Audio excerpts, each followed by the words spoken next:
Bonjour à toutes et à tous, on se retrouve en ce jeudi pour vous expliquer les 24 heures les plus folles de l'histoire de l'UFC. On vous a préparé ça sur un tableau, comme à l'école. Ça concerne l'UFC 294 qui aura lieu le 21 octobre à Abu Dhabi. Un événement très sympa pour nous ici en Europe puisque ce sera en prime time en France vu le décalage horaire et ce sera bien sûr à retrouver sur RMC Sport. Alors, les changements ont concerné le main event et le co-main event, les deux combats principaux de la soirée. On commence avec le main event. Le main event qui était prévu, c'était Islam Makhachev, champion des moins de 70 kg, les légers, contre Charles Oliveira. C'était la revanche du combat qui avait eu lieu l'an dernier déjà à Abu Dhabi et dans lequel le Dagestanais Makhachev avait pris la ceinture au Brésilien Oliveira. Mais patatras, Charles Oliveira se blesse à 11 jours du combat dans un dernier sparring dur à l'entraînement.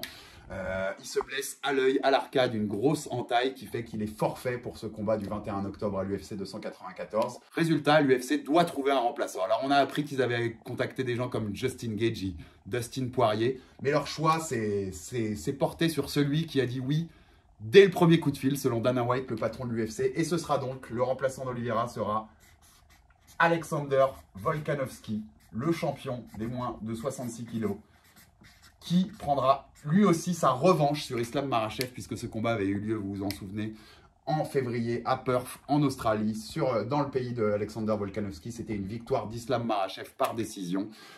Ils vont pouvoir faire cette revanche à Abu Dhabi. Cette fois, on sera plutôt chez Islam Makhachev.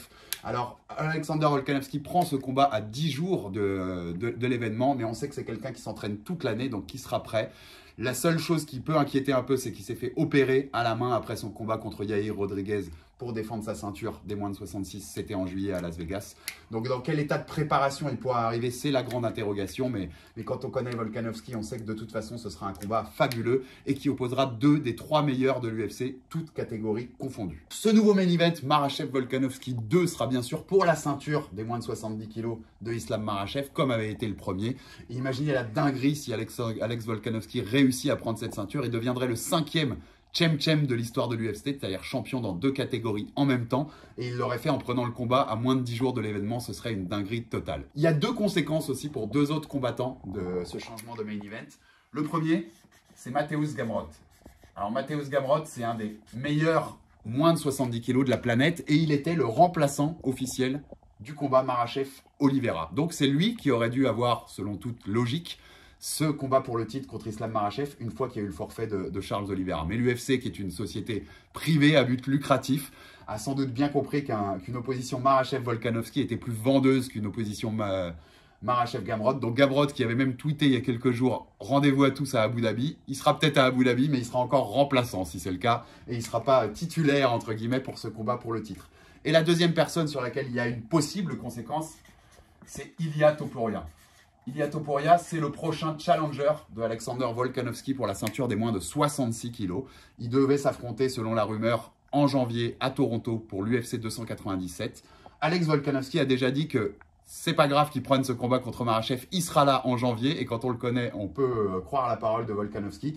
Mais c'est quand même pas sûr. Volkanovski peut sortir du combat avec une blessure, il peut avoir besoin de plus de temps pour se remettre. Donc peut-être que Topuria devra un peu plus attendre que prévu pour avoir son combat pour le titre des moins de 66 kg, à moins que l'UFC décide de mettre une ceinture intérimaire, comme ils l'ont déjà fait dans le passé, dans cette catégorie, le passé récent. Et dans ce cas-là, un Ilia Topuria contre Max Holloway peut être une belle solution pour une ceinture intérimaire dans les mois à venir. Le deuxième gros changement sur cette UFC 294, il concerne le co-main event. Alors le co-main event d'origine qu'on avait, c'était chez les moins de 84 kg. Paulo Costa, le Brésilien, qui affrontait le phénomène tchétchène Khamzat Chimaev, qui remonte chez les moins de 84 kg après avoir raté la pesée en moins de 77 pour son dernier combat. C'était il y a plus d'1 an. On attendait beaucoup ce retour de Chimaev qui, comme je l'ai dit, n'a pas combattu depuis plus d'1 an. Ce combat-là était très attendu, mais patatras, forfait de Paulo Costa, le Brésilien, qui s'est fait une infection au coude qu'il a illustré sur les réseaux sociaux il y a quelques semaines, il y a 3 semaines environ, il s'est fait opérer. Et il a précisé sur les réseaux sociaux il y avait eu une rechute, qu'il a dû repasser par l'hôpital ces derniers jours. C'est un staphylocoque, c'est trop dangereux de le laisser combattre.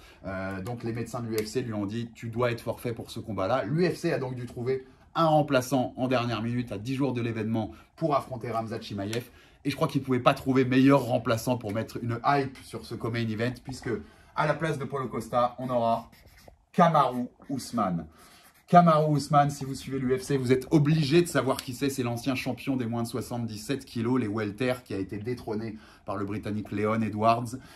C'est un des plus grands noms de l'histoire de l'UFC. C'est un combat Chimaev-Usman qu'on aurait voulu voir pour la ceinture des moins de 77 il y a 1 an et demi. Tout le monde aurait été comme un dingue sur ce combat. Et ben, on va y avoir droit en moins de 84 kilos à Abu Dhabi dans le co-main event de l'UFC 294. Alors on est sur un Usman qui reste sur 2 défaites de rang contre Leon Edwards, qui a beaucoup de problèmes au genou, qui est plus en fin de parcours qu'en début de parcours, donc c'est sans doute pas l'idéal ou le moment où on aurait préféré les voir s'affronter, mais ça reste une affiche exceptionnelle. Cerise sur le gâteau de cette énorme affiche Chimaev-Usman en co-main event en moins de 84 kg, c'est que le vainqueur de ce combat-là, Dana White, patron de l'UFC, l'a annoncé à des journalistes, sera le prochain challenger de Sean Strickland. Sean Strickland qui est le nouveau champion des moins de 84 kg depuis qu'il a détrôné Israël Adesanya très récemment. Donc il y a un énorme enjeu, au-delà de l'affiche qui est superbe, il y a un énorme enjeu pour cette catégorie des moins de 84 kg avec ce combat Chimaev-Usman. Il y aura aussi des conséquences à cet enjeu pour le prochain challenger pour le titre de Chimaev-Usman. Il y aura des conséquences sur plusieurs personnes dans cette catégorie des moins de 84 kg. On peut déjà penser à Israël Adesanya. Beaucoup, l'ancien champion des moins de 84 kg, beaucoup auraient aimé le voir avoir une revanche contre Sean Strickland qui vient de le détrôner. Ce ne sera pas le cas a priori, ou en tout cas pas tout de suite, puisque ce sera le vainqueur de Chimaev-Usman qui le prendra. Autre nom concerné par cette information, c'est Dricus du Plessis. Dricus du Plessis, le Sud-Africain, dont vous vous souvenez sans doute de la joute verbale enflammée avec Adesanya ces derniers mois, qui avait battu en juillet à Las Vegas Robert Whittaker, donc qui était considéré comme le challenger numéro 1 de cette catégorie. Il n'avait pas pu être prêt à temps pour prendre Adesanya à l'UFC 293 en septembre, mais il était on va dire dans l'ombre pour prendre le combat pour le titre d'après. Ce sera le vainqueur de Chimaev-Usman, donc du Plessis devra lui aussi attendre, et on ne sait pas si jamais Usman gagne puis détrône Strickland. On sait qu'Usman a toujours dit qu'il ne voulait pas affronter Adesanya, donc il aurait sans doute plus tendance à pouvoir affronter du Plessis. Il y a un jeu qui va se passer entre tous ces noms-là, et on en saura beaucoup plus sur la catégorie après ce combat de l'UFC 294 et après le combat pour le titre du vainqueur contre Strickland. Mais en tout cas, ça fait bouger beaucoup de lignes dans cette catégorie des moins de 84 kg. Et si on vous disait que c'était les 24 heures les plus folles, sans doute, de l'histoire de l'UFC, c'est parce qu'il n'y a pas seulement le changement de main event et co-main event de l'UFC 294, qui sont déjà 2 informations énorme, mais on a eu encore autre chose qui concerne la plus grande star de l'histoire de l'UFC. J'ai noté sur ma 2e page Conor McGregor USADA. Alors je vais vous expliquer tout ça pour que vous compreniez. Conor McGregor, vous le savez, qui n'a plus combattu depuis juillet 2021 et sa terrible blessure à la jambe contre Dustin Poirier, doit revenir dans l'octogone. Ça fait des mois qu'on l'attend. Il a participé à The Ultimate Fighter, l'émission de télé-réalité de l'UFC, contre Michael Chandler, qui était l'autre coach. Et on attend le combat entre les deux. Ces derniers mois, c'est une question récurrente qui arrive. Problème, pour pouvoir recombattre à l'UFC, étant donné la longueur de son absence, Conor McGregor devait rejoindre le pool des combattants UFC de l'USADA. L'USADA, c'est l'agence américaine antidopage qui est responsable des contrôles antidopage à l'UFC. C'est un partenariat qui existe depuis plusieurs années.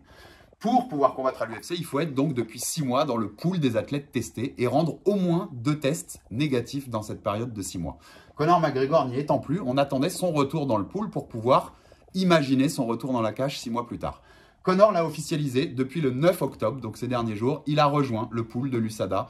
Donc si on fait un calcul rapide, il pourrait recombattre en avril prochain. Bonne pioche, avril prochain, c'est sans doute le mois où se déroulera l'UFC 300, le 300e pay-per-view et événement numéroté de l'histoire de l'UFC. Quoi de mieux que d'avoir la plus grande star de l'histoire du MMA, Conor McGregor, contre Michael Chandler en main event de cet événement, l'UFC 300. Donc dans le timing, ça pourrait correspondre. Mais il pourrait même revenir avant, puisqu'il y a une 2e information énorme qui est tombée ces dernières heures au sujet de l'USADA et de l'UFC. L'USADA a annoncé que le partenariat avec l'UFC prendrait fin au 31 décembre. Il n'y a pas eu de renouvellement de contrat. Donc je l'ai dit, ça fait plusieurs années que cette société privée, l'UFC, a passé le contrat avec l'agence américaine antidopage pour régler ses tests antidopage. Ce ne sera plus le cas à partir du 31 décembre. Et dans leur communiqué, l'USADA insiste bien sur le fait que l'insistance de plusieurs personnes à l'UFC, de commentateurs, de responsables, de permettre à McGregor de sauter cette période de 6 mois dans le pool de l'USADA, a rendu on va dire, la relation entre les deux entités très compliquée. Et donc, l'UFC a décidé au final de ne pas renouveler son partenariat avec l'USADA. Qu'est-ce qui adviendra au 1er janvier? Comment les contrôles antidopage, puisqu'on peut être sûr que l'UFC gardera un programme d'antidopage, ce serait trop énorme de tout lâcher d'un coup. Donc il faudra passer soit par une autre organisme, comme peut l'être VADA, qui est un organisme antidopage indépendant américain, ou alors faire ça en interne, puisqu'on sait qu'ils ont notamment recruté Nowitzki, qui est une des personnes qui a fait sauter le plus de grands champions aux États-Unis, qui est un ancien membre de l'USADA. Donc comment ils régleront leur programme antidopage à partir du 1er janvier l'UFC, ça va être une vraie question. En tout cas, s'il y a plus de partenariat USADA-UFC, Conor n'a plus besoin de 6 mois dans le pool pour recombattre. Donc à partir du 1er janvier, si on reste en l'état des informations qu'on a aujourd'hui, Conor pourrait recombattre à peu près n'importe quand.